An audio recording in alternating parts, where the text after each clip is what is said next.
প্রধানমন্ত্রীর strategic and policy সংক্রান্ত উপদেষ্টা, আমরা সোজা বাংলায় বলি তথ্য উপদেষ্টা ডাক্তার জাহিদুর রহমানের দিল্লি এয়ারপোর্টে যে লঙ্কা কাণ্ড ঘটেছে, প্রধানমন্ত্রীর তথ্য উপদেষ্টাকে দিল্লিতে প্রবেশে বাধা। ভারতের দিল্লি বিমানবন্দরে ভয়াবহ অপমানজনক একটা ঘটনা ঘটেছে বাংলাদেশের জন্য। যখন আমরা ভারত বাংলাদেশ সম্পর্ক স্বাভাবিক করার প্রক্রিয়ার কথা বলছি, যখন আমরা ভাবছি নতুন সরকার ভারতের সঙ্গে সম্পর্ক স্বাভাবিক পর্যায়ে নিয়ে যাবে, যে সম্পর্কটাকে একেবারে মাটির সঙ্গে মিশিয়ে দিয়েছিল প্রফেসর ইউনূস সরকার, সেই সময়ে দিল্লি বিমানবন্দরে বাংলাদেশের প্রধানমন্ত্রীর উপদেষ্টাকে 1 ঘন্টা আটকে দেয়া হলো, জেরা করা হলো। জেরা করে করে একটা সময় তাকে অনুমতি দেয়া হলো যে এখন আপনি বিমানবন্দর ত্যাগ করতে পারেন। এটা এক ধরনের আনঅফিসিয়ালি অ্যারেস্টের মতো, জিজ্ঞাসাবাদের জন্য আটক করা। এটা যে কত বড় অসম্মানজনক ব্যাপার বাংলাদেশের জন্য, এই অসম্মানজনক ব্যাপারটা প্রধানমন্ত্রীর তথ্য উপদেষ্টা ডাক্তার জাহিদুর রহমানের ক্ষেত্রে কেন ঘটলো? গত রাতে রাত 2টার সময় যখন সর্বশেষ খবর আমরা এটা সম্পর্কে পাই, তখন আমরা জানতে পেরেছি যে ডাক্তার জাহেদ তিনি দেশের পথে রওনা দিয়েছেন তৃতীয় আর একটা দেশ হয়ে, অর্থাৎ তিনি ভারতে আর প্রবেশই করেননি কিংবা উদ্ভূত পরিস্থিতি তাকে প্রবেশ করতে দেয়নি। কেন এত বড় একটা ঘটনা ঘটলো? সাধারণ কোনো নাগরিক কিংবা সাধারণ কোনো রাজনীতিবিদ হলে ব্যাপারটা অন্যরকম ছিল। প্রধানমন্ত্রীর উপদেষ্টা প্রতিমন্ত্রী পদমর্যাদায় যিনি কাজ করছেন, তার ক্ষেত্রে এটা হওয়া মানে বাংলাদেশ সরকারের সঙ্গে একটা বড় ধরনের মেসেজ আদান প্রদান হওয়া, এটা খুব সহজেই বোঝা যায়। কি ঘটলো দিল্লি এয়ারপোর্টে, কি বলছে গণমাধ্যম, চলুন একটু জেনে দেখি, বুঝে দেখার চেষ্টা করি এই ভিডিওতে। দর্শক, বলছিলাম দিল্লি এয়ারপোর্টে প্রধানমন্ত্রীর উপদেষ্টা তথ্য উপদেষ্টা ডাক্তার জাহিদুর রহমানকে 1 ঘন্টা আটকে দেয়া হয়েছিল এবং সেখানে তাকে জিজ্ঞাসাবাদ করা হয়েছে। কেন সেটা হলো তার পেছনে পরিষ্কার কারণ জানা না গেলেও এটুকু জানা গেছে যে ভারতীয় নিরাপত্তা বাহিনীর একটা নেগেটিভ তালিকায় ডাক্তার জাহেদের নাম রয়েছে। সেই নেগেটিভ তালিকা কেন তৈরি হয়েছে সেটা খুব সহজেই বোঝা যায়। জুলাই আন্দোলনে শেখ হাসিনার সরকার পতন এবং তার আগে পরে ডাক্তার জাহেদ এই সরকারে যোগদানের আগে পর্যন্ত টক শোতে, ব্যক্তিগত প্ল্যাটফর্মে, পত্রিকাতে যে ধরনের বক্তব্য দিয়েছেন, সেই বক্তব্যগুলো হয়তো ভারত মনে করেছে বাংলাদেশে যে ভারত বিদ্বেষী রাজনীতি হয়, সেই ভারত বিদ্বেষী রাজনীতির অন্যতম একজন নীতি নির্ধারক এই ডাক্তার জাহেদ। সেটাই কি বিএনপি সরকারের সঙ্গে তো বর্তমান ভারত সরকারের ভালো সম্পর্ক দৃশ্যমান দেখছি আমরা, তাহলে এই অপ্রীতিকর ঘটনাটা দিল্লি বিমানবন্দরে কেন ঘটলো? কি বলছে গণমাধ্যম? সমকালের শিরোনামটা দেখে নিন। সেখানে বলা হচ্ছে, নয়াদিল্লি বিমানবন্দর থেকে ফেরত এলেন প্রধানমন্ত্রীর উপদেষ্টা। কেন ফেরত এলেন সেটাই রহস্য। ভারতের নয়াদিল্লির বিমানবন্দর থেকে ফেরত এসেছেন প্রধানমন্ত্রীর উপদেষ্টা doctor Jahidur Rahman. Indian Ocean Rim Association সম্মেলনে যোগ দিতে তিনি ঢাকা থেকে দিল্লি এয়ারপোর্টে গিয়েছিলেন। সেখানে অসৌজন্যমূলক আচরণের কারণে ক্ষোভ দেখিয়ে তিনি আর ভারতে প্রবেশ করেননি, এয়ারপোর্ট থেকে তৃতীয় দেশ হয়ে বাংলাদেশে ফিরেছেন। সূত্রটি বলছে, ঘণ্টাখানেক বসিয়ে রাখা হয়েছিল তাকে।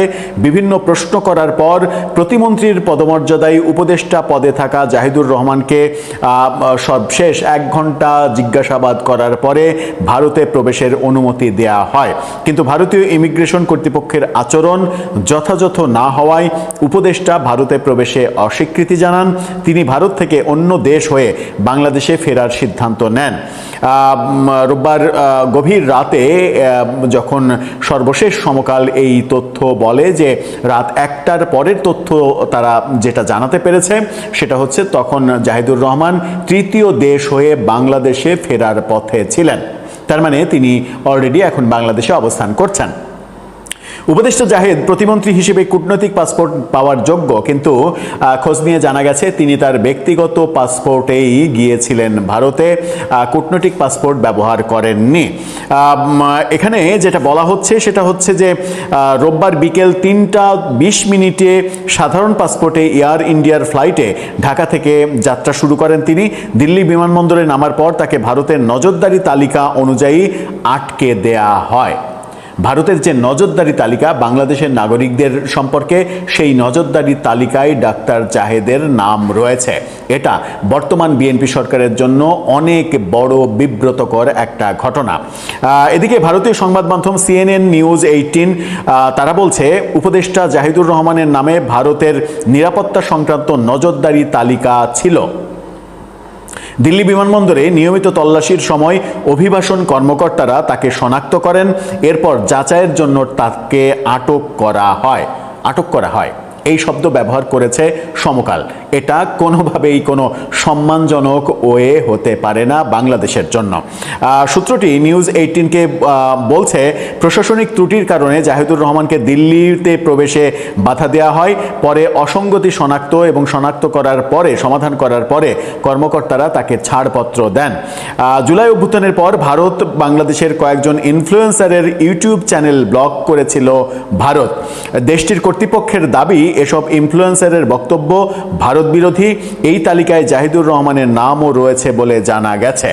যে কয়টা ইউটিউব চ্যানেল ভারত বন্ধ করে দিয়েছিল তাদের দেশে, তার মধ্যে প্রবাসী 2জন সাংবাদিকের ইউটিউব চ্যানেল রয়েছে এবং জাহিদুর রহমানের ইউটিউব চ্যানেলও রয়েছে। এটা একটা বড় কারণ।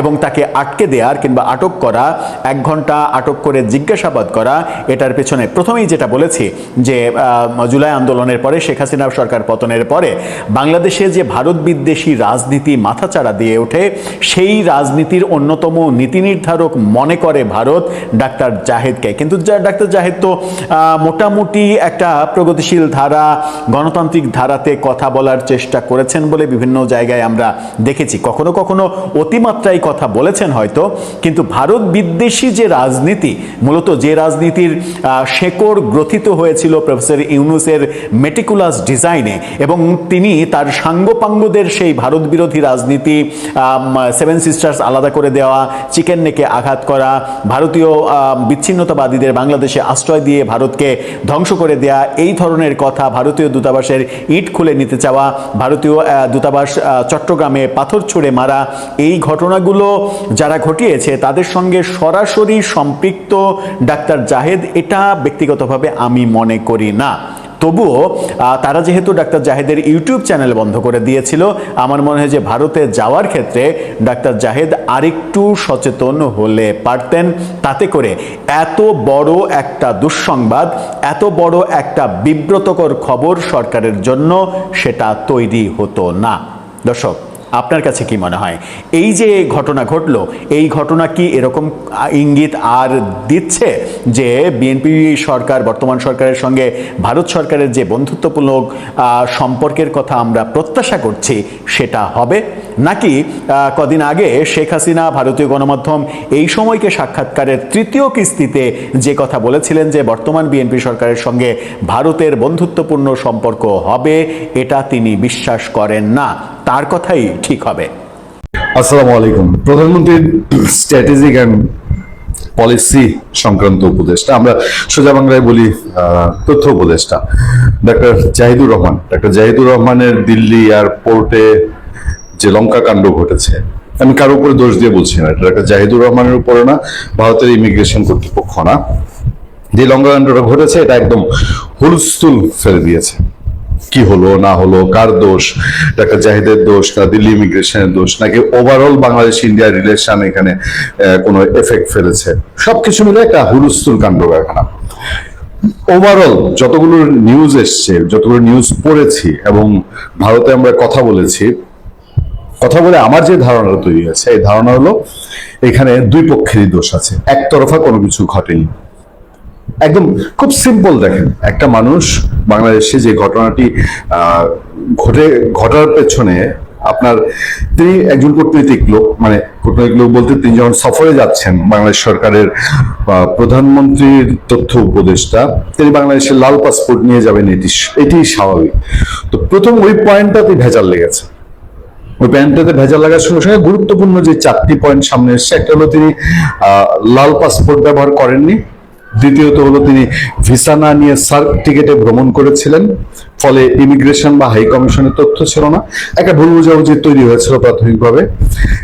তার ইউটিউব চ্যানেল সহ 10টি চ্যানেল ভারতের নিষিদ্ধ, ভারতের সর্বোচ্চ নজরদারির তালিকায় উপদেষ্টার নাম ছিল।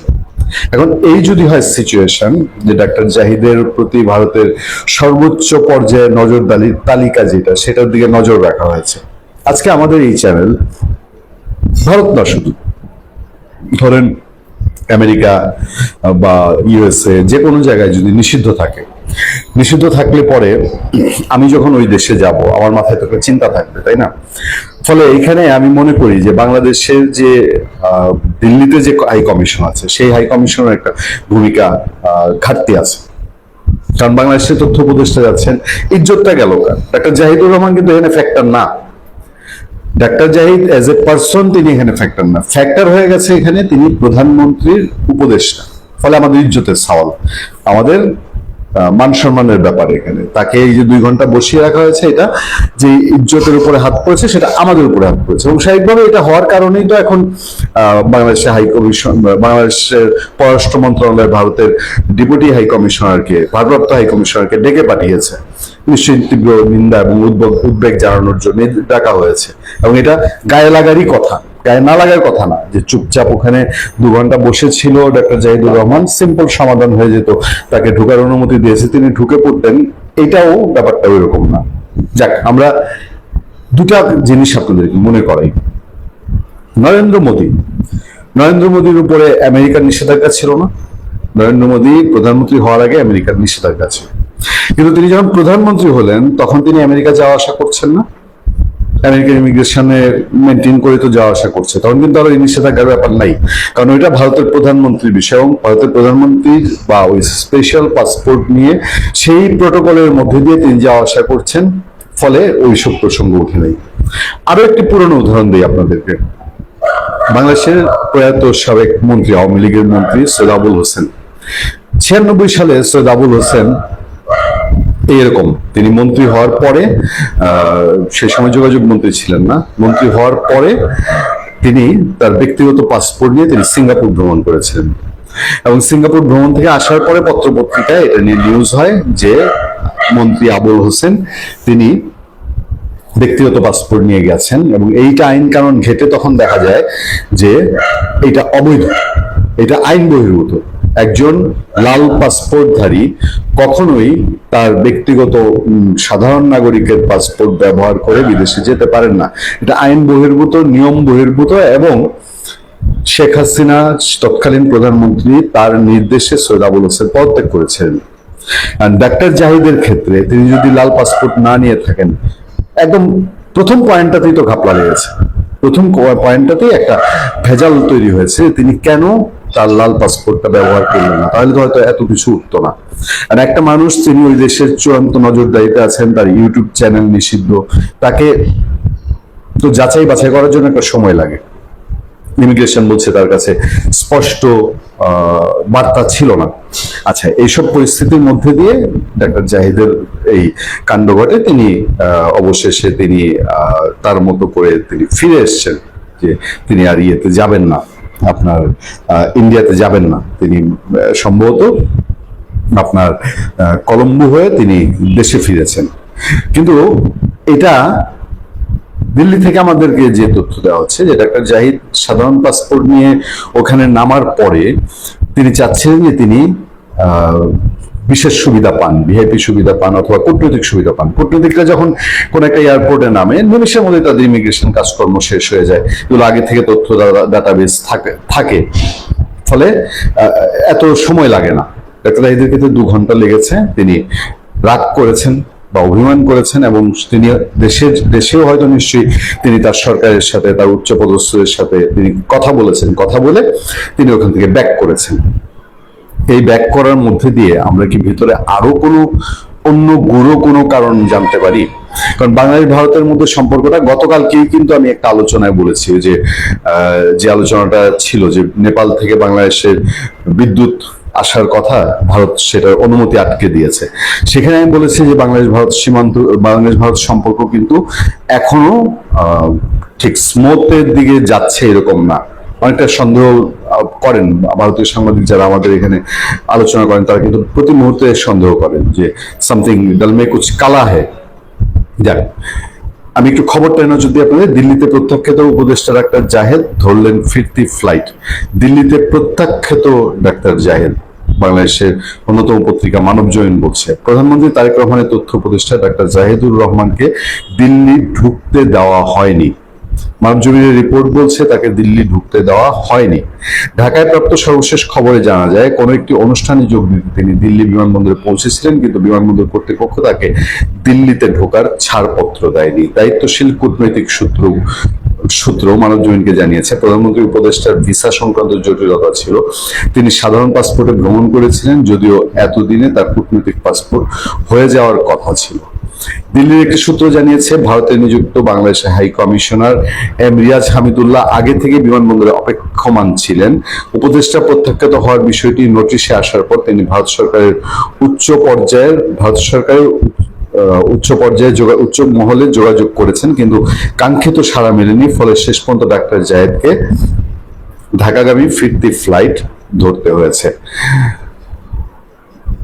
এই নিউজের পেছনে বেশ কিছু কমেন্ট আছে। এই কমেন্টগুলোতে লক্ষ্য করলে বোঝা যায় যে মানুষ জিনিসটাকে সন্দেহের চোখে নিচ্ছে, যে এই যে ডাক্তার জাহিদকে আটকে দেওয়া হলো। এখন আমি একটা সিম্পল উদাহরণে যাই। আপনি আপনার প্রতিবেশীকে, বুঝবেই এরকম আছে কিছু প্রতিবেশী আছে, কোনো কারণ ছাড়া আপনি ইরিটেট করেন, আপনি দিনরাত বিরক্ত করেন। আপনার এই গাছের, আপনার চালের পানি গিয়ে ওই প্রতিবেশীর ঘরে পড়ে, উঠান কাদা করে। আপনি যাইতে আসতে অহেতুক হাঁ করেন, মানে গালি দেন না কিন্তু নাক ছিটকান প্রতিবেশীকে। প্রতিবেশীর বিপদ আপদ দেখলে আপনার হাসি ঠাট্টা পায়, এরকম কিছু লোক আছে না? আপনি যদি দিনরাত ভারতকে গালিগালাজি করেন, দিনরাত ভারতের বিরুদ্ধে কথাই বলেন, আপনার একটা পুরোদস্তুর প্ল্যাটফর্ম আছে, সেই প্ল্যাটফর্মের সমানে ভারত বিরোধী আপনি মনোভাব প্রচার করেন, তাহলে আপনি কিভাবে আশা করেন যে ওই প্রতিবেশী আপনার সাথে সাধারণ ব্যবহার করবে? সে তো তার ঘরে ঢুকতে দিতে আপনাকে 10 বার চিন্তাই করবে যে যেই লোক দিনরাত আমার পিছনে লেগে থাকে, এই লোক আবার হাসি মুখে আমার ঘরে আসছে, তারে কি আমি পোলাও কোরমা রাইতা খাওয়াবো? এটা একটা সিম্পল সাধারণ হিসাব, তাই না? ডাক্তার জাহিদুর রহমানের ক্ষেত্রে তিনি উপদেষ্টা হওয়ার আগ পর্যন্ত, যদিও উপদেষ্টা হওয়ার পরে না, উপদেষ্টা হওয়ার আগ পর্যন্ত তিনি দিনরাত ভারতকে খিস্তি কেউর করতেন, এবং বাংলাদেশে যে এন্টি ইন্ডিয়ান সেন্টিমেন্ট সেটাকে তিনি বহন করতেন, এবং বাংলাদেশে থেকে রাজনীতির প্রয়োজনে যে এন্টি ইন্ডিয়ান সেন্টিমেন্টকে ব্যবহার করা সেটা করতেন। এই প্রেক্ষাপটে ভারত সরকার, আমি বলছি যে দুদিকেরই দায় আছে। ডাক্তার জাহিদুর রহমানের দায়গুলো তো বললাম, আবার ইমিগ্রেশন জেনে শুনে এতটা না করলেও পারতো, 2 ঘন্টা বসায় না রেখে যখন দেখতো যে না এই লোক ঠিক, তো সে আগে যে জাহিদুর রহমান সে না, সে এখন এই দেশে এসছে বাংলাদেশের প্রধানমন্ত্রী উপদেষ্টা হিসেবে, হয়তো সহজভাবে দেখতেও পারতো। সুতরাং প্রশ্ন জাগে, ভেতরে কি আরো কোনো বড় বিষয় রয়ে গেছে? ধন্যবাদ সবাইকে, ভালো থাকবেন, সুস্থ থাকবেন। আপনাদের সাথে আমি আতিক রহমান, পূর্ণিয়া।